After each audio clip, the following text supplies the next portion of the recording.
Yeah, okay.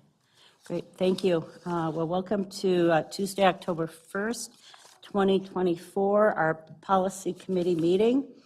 And we do not have any policies for first reading or second reading, but we do have policies for review. And again, these are mainly changes, legislative changes, small changes for review. The first one is policy 102, and it's equal educational opportunity. The purpose of this policy is to ensure that equal educational opportunity is provided for all students of the school district while actively promoting equity by recognizing and addressing diverse needs and barriers that may impact student learning. And the wording change is in section A,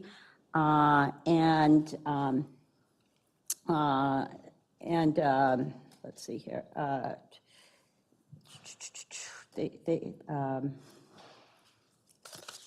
me see here.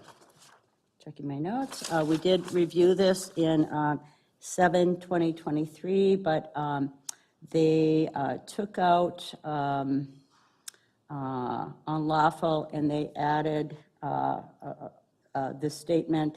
And do you want to add more to it, Patty? Thank you. I'm looking at my notes here.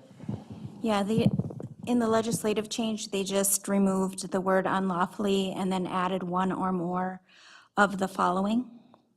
And then when we had our meeting, we discussed our description is a little bit more inclusive than the MSBA one. We followed the Minnesota Human Rights Act for our description under there, so we didn't recommend any changes when we were reviewing it now.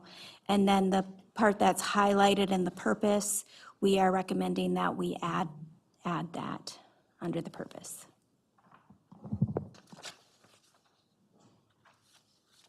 Thank you for the broader background. Did you have any comments or questions, Member Michael? No, thank you for that background. It's helpful. Okay, and then the next policy for second reading is policy 418, drug-free workplace, drug-free school. And the purpose of this policy is to maintain a safe and healthful environment for employees and students by prohibiting the use of alcohol, toxic substances, medical cannabis, non-intoxicating cannabinoids, edible cannabinoids products, and controlled substances without a physician's prescription. And again, the main change in there was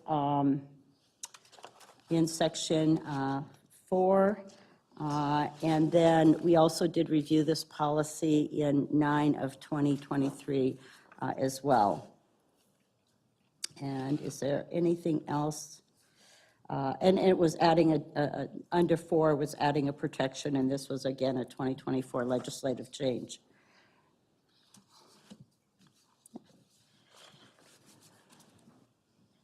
Member Michael?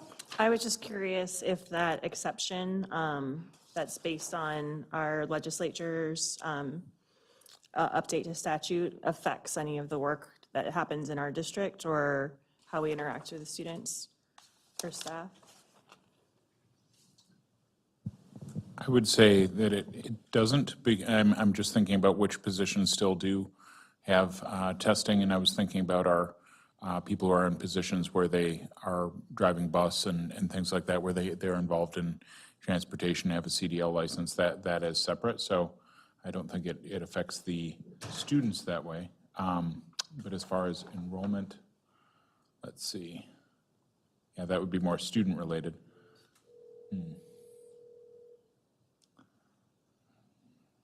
It was something I just kind of thought of as I was reading over it again.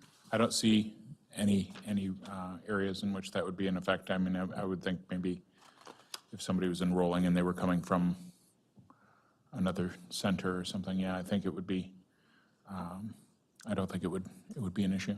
Great.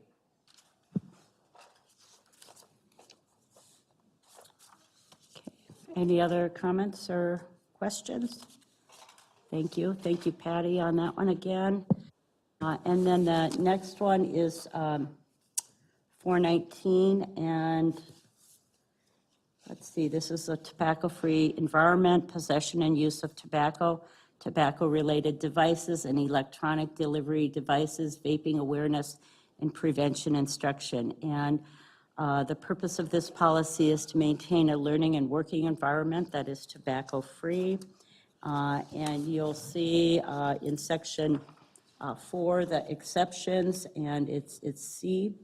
I'll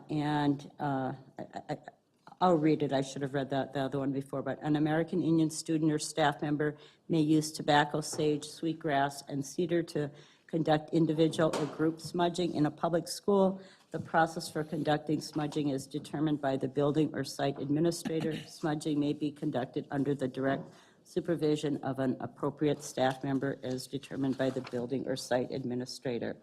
And we're really ahead of the game on this policy, had a lot of input on it and work on it, and we passed it in 2022. And again, I was on the board then, and a lot of input came from our American Indian department, so. Yep. And then you can see the state statute references under the legal references on that one. Any comments or questions on this one? We will be reviewing the regulation that goes with it as well. I had my light on because I was going Go to ahead. say pretty much what you were going to say as well, but because I think it's important to note that we were ahead of the game as far as trying to make sure that that this was something that was backed by policy, partly because I think that sometimes there were cultural misunderstandings and things like that, or maybe even some microaggressions perhaps towards people who might be smudging.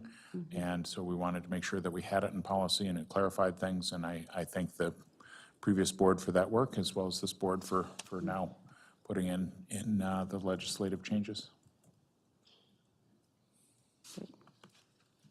Thank you. And then the next one is 531, the Pledge of Allegiance. The school board recognizes the need to display an appropriate United States flag and to provide instruction to students in the proper adequate display and respect of the flag. The purpose of this policy is to provide for recitation of the Pledge of Allegiance and instruction in schools to help further that end. And we brought this forward because it was up for its 3-year review. So no changes on it, just that we adopted it last time in 2021. So it's just up for the 3-year review. Any comments or questions? Okay. I just want to say one thing. So in just reviewing this and looking at the legal statutes, all of our language within this policy comes directly from state statute. So it's not as if Duluth Public Schools is making up certain rules that are different than other school districts, from what I can understand from reading the statutes that are referenced in this policy. Thank you. Actually, well, I just Go ahead. noticed my light was on, but a thought was passing through as well.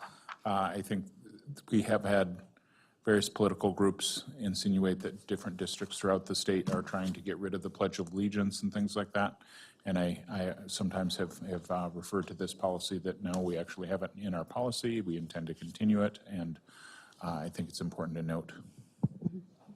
And I believe that was some discussion that happened around the 2021 adoption as well, so thank you. And then the last one is regulations, and again, regulations are always informational.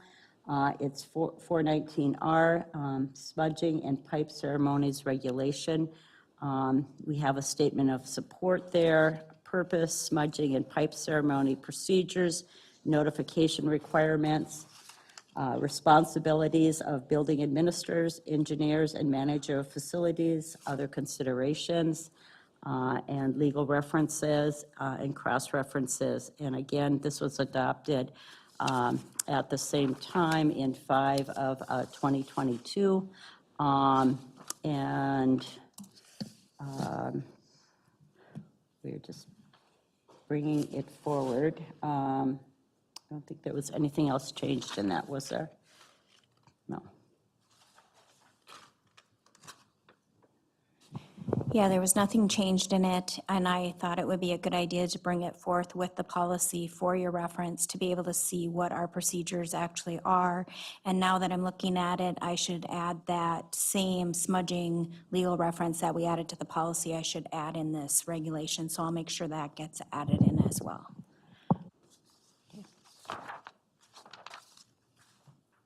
Thank you. Member Michael?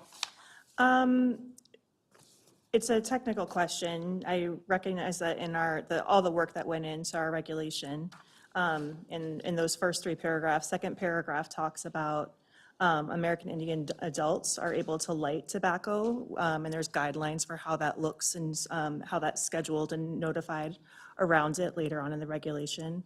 The third paragraph talks about how students are able to carry loose tobacco when it's intended for spiritual or cultural ceremonial support with permission from their guardians and with notice to the people that are listed here. I just wanted to make sure that in the new legislation that was passed, the wordage is an American Indian student or staff member may use tobacco, sage, sweetgrass, et cetera, et cetera. And so I just wanted to see if there needs to be any conversation about what that may use means. And I haven't looked back to that 2022 discussion around, how we decided that adults are able to light, students are able to carry, and there may be very, very good rationales and reasons for that, but I just wanted to make sure that we're matching what our legislature put in front of us.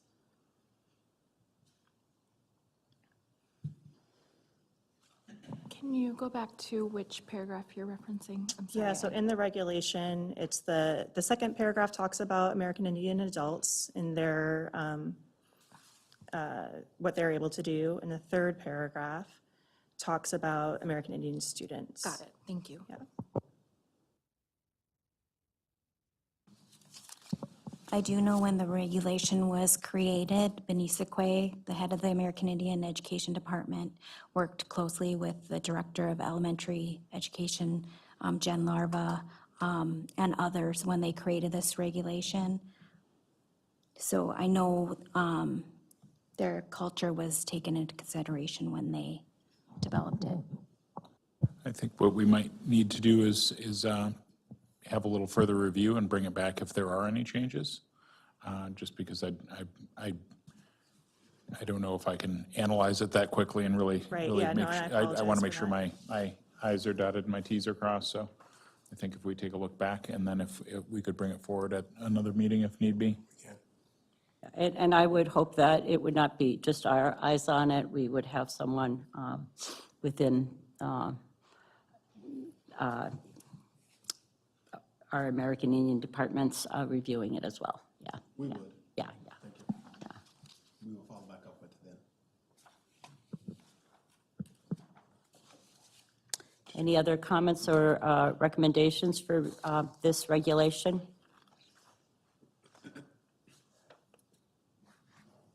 Okay. Okay, that is all then for this month's policy committee meeting. And we will adjourn, and then we have a meeting scheduled at 4, right? Okay. Our next meeting. Thank you. Thanks, everyone.